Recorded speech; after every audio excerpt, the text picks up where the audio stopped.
What's up tout le monde, mon nom est Maxime Ouellet, vous écoutez je m'en doutais un peu, mais les Knicks ont pas fait les séries, je suis pas en dépression, mais ça me fait quand même un petit peu de peine. On est présentement le 20 avril, au premier tour des séries en ce moment. Je sais pas qui va se rendre jusqu'à la fin, selon vous, aucune idée. J'aimerais bien voir Grizzlies Sixers, mais je pense pas que ça va arriver. J'espère juste que les T-Wolves vont pas avoir sorti mes petits Grizzlies avant la publication de ce vidéo-là, parce que j'aime vraiment pas les T-Wolves. J'aime Cat, mais j'aime pas les T-Wolves. Bref, assez parlé de basketball, je vous parle de romans. Tout de suite après la musique d'intro qui commence direct là. Yes, lire, c'est un shit qui existe.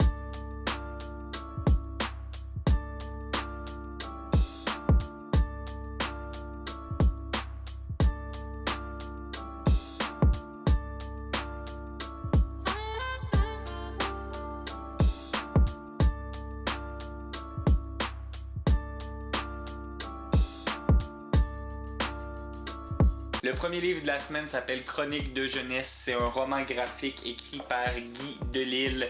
Guy Delisle est connu pour ses romans graphiques qui vont faire en fait état de ses voyages. Donc il y a les Chroniques de Jérusalem qui sont connues. Il y a également Pyongyang. Je ne sais pas s'il est vraiment allé en Corée du Nord. Il faudrait que je lise le livre pour le savoir. Guy Delisle, c'est probablement l'auteur de romans graphiques le plus connu au Québec. Ce qu'il fait, c'est vraiment intéressant. Ses dessins sont assez simples, mais ça reste magnifique. J'aime beaucoup le style de dessin qu'il emploie. Dans Chroniques de jeunesse, on ne parle pas d'un des voyages du BDiste, on parle plutôt en fait d'un métier qu'il a eu quand il était plus jeune, alors qu'il était encore aux études. Guy Delisle travaillait avec son père dans une usine de papier de la ville de Québec, et c'est des étés qu'il a passés dans cette usine que Guy Delisle nous parle dans ce livre-là. C'est super intéressant. Il y a la relation du père qui est un peu abordée, la vie de shop également qui est abordée dans ce roman-là. Donc c'est pour ça que j'ai été attiré par ce livre-là plutôt que par un des livres de voyage de Guy Delisle. Définitivement, j'aurais peut-être gagné à choisir Pyongyang ou encore les Chroniques de Jérusalem pour commencer.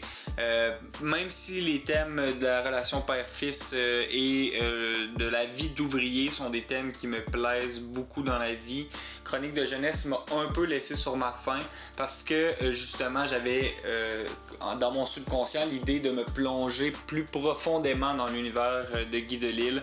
Je pense que Chroniques de jeunesse, c'est un bon livre à lire si vous avez déjà lu d'autres livres de Guy Delisle, pas parce qu'il y a des références à ceux-ci, mais juste parce que c'est pas ce qui a fait sa notoriété. C'est peut-être un peu moins journalistique, un peu plus autofictionnel. Moi, c'est des choses qui m'ont plu, mais comme je vous dis, je gardais toujours en tête que j'étais pas en train de me mettre dans la situation la plus propice pour aimer cet auteur-là. Néanmoins, j'ai apprécié Chroniques de jeunesse. C'est juste pas un coup de cœur super marquant pour moi. Mais je vous le conseille définitivement. Pour ma part, c'est sûr que je vais aller me choisir d'autres livres de Guy Delisle bientôt parce que j'ai beaucoup aimé ses dessins. J'ai aimé le ton en fait du roman en entier. C'est juste vraiment que j'ai pas misé sur le livre qui est le plus représentatif de l'œuvre de cet homme-là. Donc définitivement, je vais aller me chercher un autre de ses livres très bientôt à la bibliothèque. Je vous conseille quand même Chroniques de jeunesse là.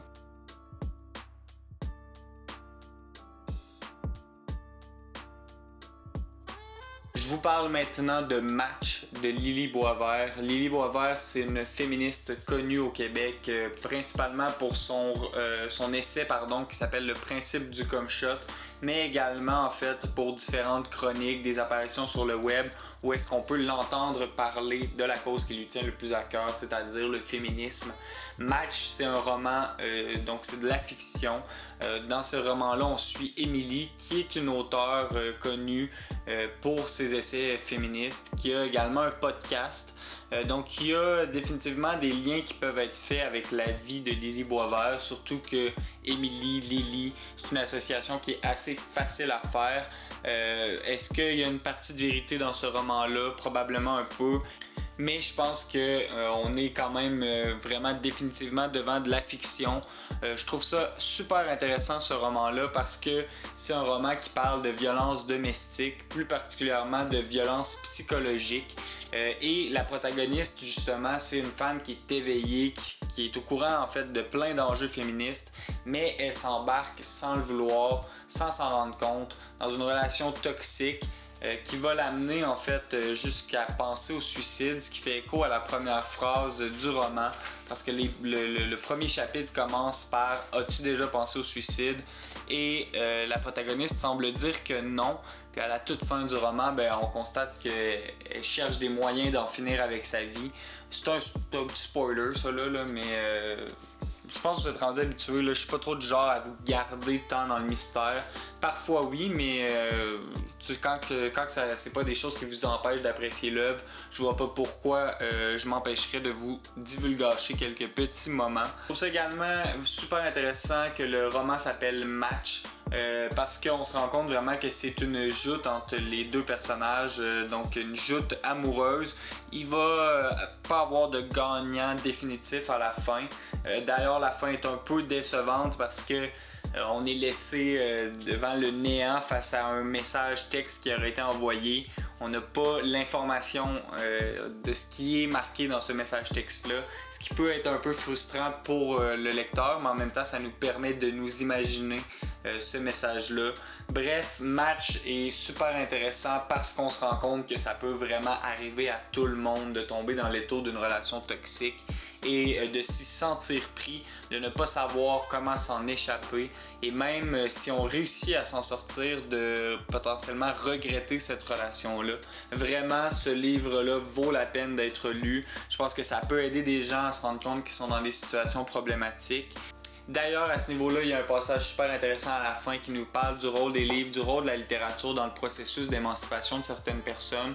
Donc, définitivement, je pense que ce livre-là peut servir d'outil pour des gens qui aimeraient se sortir de relations toxiques, mais également, en fait, pour des gens qui ne sont pas nécessairement conscients qui sont dans une relation problématique. Donc, Lily Boisvert, Match, je vous le conseille. J'aime beaucoup également là, tout le branding de ce livre-là. Je trouve qu'il est très simple, il saute aux yeux. J'aime beaucoup la couleur, la police qui est choisie. Vraiment, ça a été un coup de cœur pour moi, Match, Lily Boisvert. Je vous le conseille.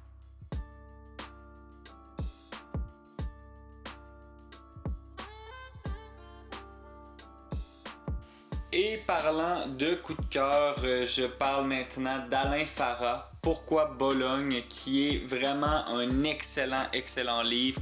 Ça remplit tous les critères en fait de ce que j'aime dans la littérature. C'est très joueur, ça brise les codes, c'est super autoréférentiel. À plusieurs moments, Alain Farah nous dit qu'il est en train d'écrire ce livre-là. Il se nomme dans le livre et il joue vraiment avec le lecteur.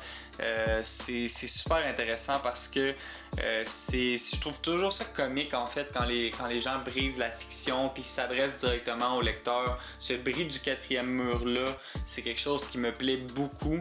Puis je trouve ça vraiment intéressant qu'Alain Farah ait décidé de faire ça, surtout que c'est un roman qui à la base est un peu de l'ordre de la science-fiction. En fait, on dit que c'est un croisement de la science-fiction, de l'autofiction, deux styles qui vont vraiment pas ensemble, mais d'avoir en plus ce bris du quatrième mur-là dans de la science-fiction, honnêtement, c'est du génie.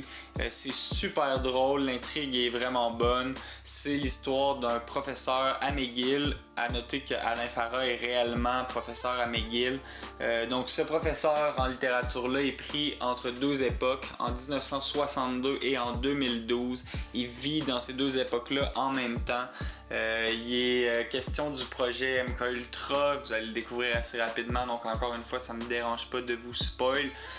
Mais toute cette idée de reconstruction de la mémoire va servir à l'auteur en fait dans sa manière d'écrire. Donc c'est cette idée qu'on est à deux époques, rapidement on arrête de chercher à quel moment est-ce qu'on est dans l'histoire. Il y a parfois des petites clés d'information qui nous permettent de nous situer, mais je trouve que c'est super intéressant de se laisser emporter dans ce tourbillon-là.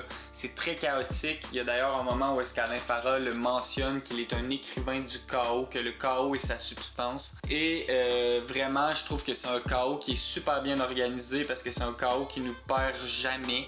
Il y a certains moments où est-ce qu'on est dans une certaine forme d'incompréhension. L'auteur nous mentionne que c'est normal, que ce qu'on comprend, on le comprend pas. Donc tout ça fait en sorte que ce roman-là est super bon.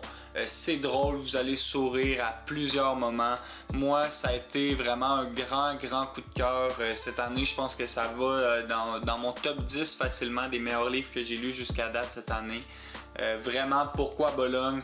J'ai eu un énorme coup de cœur parce que même si l'histoire au final finit pas nécessairement comme j'aurais voulu qu'elle finisse, même si on n'a pas peut-être un closure qui est agréable à la toute fin, même si l'histoire est pas, je veux dire, c'est rien de sublime, la forme est tellement éclatée, c'est tellement pété, on a l'impression vraiment qu'Alain Farah joue avec nous, qui se moque de tous les codes de la littérature, mais pour arriver à pouvoir faire ça, il faut les maîtriser parfaitement, ces codes-là.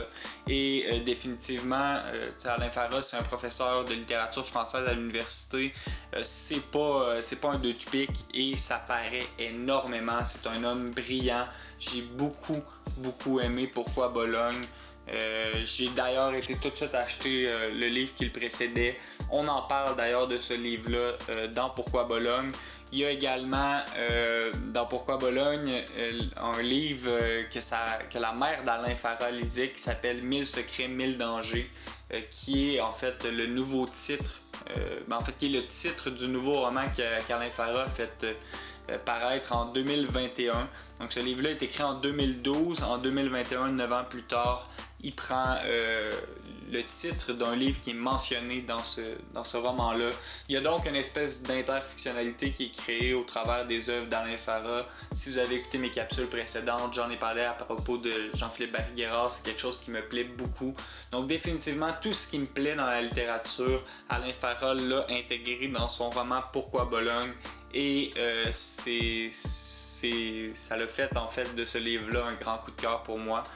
Donc je fais pas de section suggestion de la semaine parce qu'honnêtement, je vous suggère d'aller lire les 3 livres, mais mon gros coup de cœur, ma vraie suggestion de la semaine, c'est Pourquoi Bologne d'Alain Farah.